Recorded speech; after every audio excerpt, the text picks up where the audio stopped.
প্রবাসী ভাই চিল্লাইতে কাম হাঁটতে হাঁটতে জীবন শেষ। ঠিক আছে, একটা এই রকমের কাম করে একটা টিকিটের দাম ৮০,০০০, ৯০,০০০, ১,০০,০০০ টাকা। দেশ সংস্কার করার নামে যে ধরনের দেশে এখনো চলতেছে, এটা কাম্য না। আসিফ নজরুলের স্যারের কাছে বলতে চাই যে এই ধরনের এগুলো কি আপনারা দেশ সংস্কার করবেন?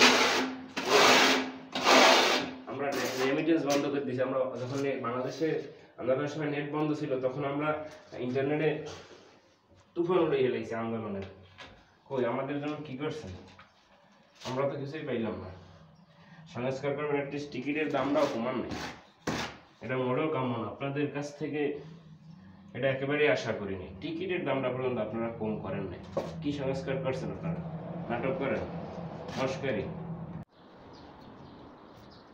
তুই আমার জীবন রেখে গেছিস, তুই আমার জীবন।